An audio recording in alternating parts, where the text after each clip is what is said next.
You are watching TGZ TV. TGZ TV, Red Carpet Moments.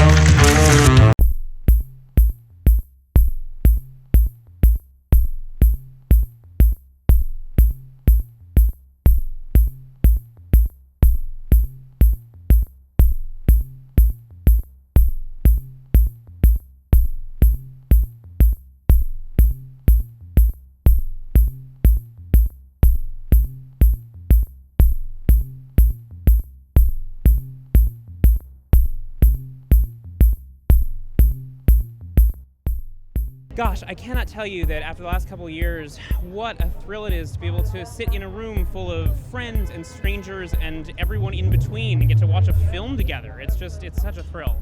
You know, I think it is a white-knuckle thriller about appearances and about the differences between appearances and reality. I think it's a film about people who you think you have pegged as soon as you first see them. You see them and you think you know exactly who they are in 2 seconds. And what we'll find out over the course of the film is that no, you do not. And I think that's a lesson for all of us to take home. When it comes to making a film, the most important thing to me is acting, and the second most important thing is acting, and the third most important thing is acting. And the way we shot this film, the whole process of designing our filmic language was built around showcasing these performances. These are some of my favorite actors in the world, and everything about our process of shooting this film was designed around letting them shine.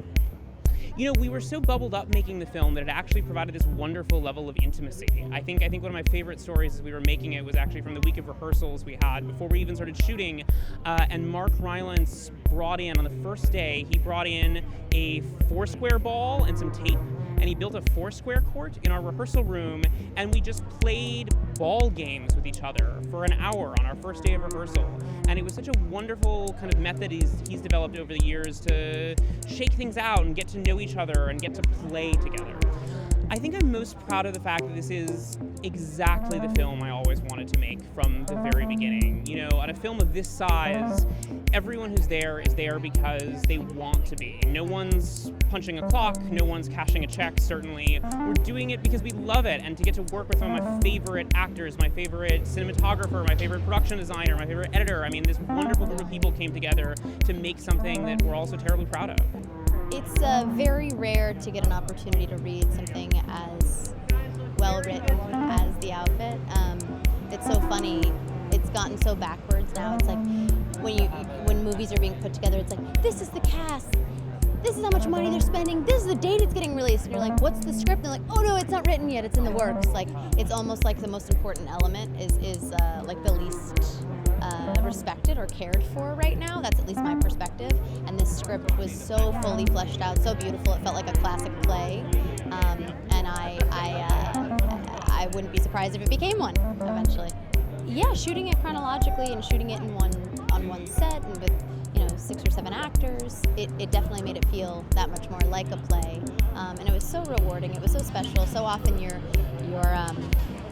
prioritizing or having to prioritize like continuity or remembering and tracking where you were emotionally in the scene before this, which you shot a month ago, and for there to be the opportunity for you to just be there and go with the flow and not have to like track in that way. It was a real wonderful experience. I also hadn't acted in a year because we all had been in like a pandemic. It was a great relearning experience. You know, I was like, oh, okay, I'm relearning how to act. We had a lot of time in rehearsal with Mark Rylance, who taught us a lot of really interesting, cool exercises. So they were fun to implement along the shooting experience. Monk is the personal bodyguard to Roy Boyle, the head of the family. Monk is a man of few words, but of great presence, I hope. And yeah, he's there to look after Roy, do whatever Roy needs whenever he needs it. And you wouldn't want to mess with him in his shotgun.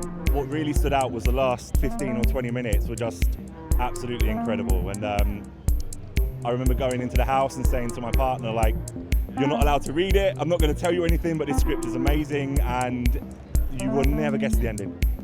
I've always been a big fan of gangster movies, right through from sort of the 50s, 40s, 30s, right the way through to the modern day gangster hits. So I kind of had a bit of background there just from being a big fan of that kind of material. The 50s were quite a heavy influence. I lived with my grandmother for quite a long time, so that was all really helpful and helped me sort of just get into that time frame, and I think getting into that kind of idea of being quiet and being quite statuesque almost. So yeah, with the outfit, working chronologically and being in it was almost theatrical in a sense, which is what I really liked. And I mean, if it was a play, it would be an amazing play. And I've come from a theatre background, so for me, personally, as someone who's more theatrical, it was really helpful. It was really straightforward, it was really easy, very relaxed. Obviously the COVID rules were quite stringent and everybody was really hot on that, but aside from that, it was a really easy process I found. I found it really relaxed, really enjoyable. There was never any tension, never any stress. You're working with some of the biggest names in Hollywood, and it was just a lovely experience. So yeah, the challenges were almost non-existent. I think it'll have to be that the script, without giving away too much, it's kind of like timeless. Because unfortunately, the things that they were talking about in the script still resonates today. And it's kind of crazy how a fictional film can relate to a modern day real life. So I said to myself, how good would I look in a 1950s outfit to talk about matters today? I was sold, so that's pretty much it. I think the first thing I do is look at the outfit, understand what is going on around that time, and then just really think, what would I do in this situation? And it really does help the outfit, because as soon as you, like, you know what they say, you look good, feel good? So I looked 1950s, I felt 1950s, and I just killed it like 50s, so yeah. In terms of chronological order, I found that fantastic, because you now know beginning, end, and not just coming, hey, okay, we're gonna shoot the last scene, huh? But in terms of the one location, it just made things so much easier, because yeah, if it was everything scattered, it's kind of hard to get into the zone. But one location, you know where you are, you know what everyone's doing, just makes things so much easier. So yeah, I think what people like is the dynamics and how things can just, as life goes from 0 to 100, but 0 to 100 in a very controlled environment, it's like, and I think I just love it. Yeah, I just love it. Yeah. TGZ TV, Red Carpet Moments. You are watching TGZ TV.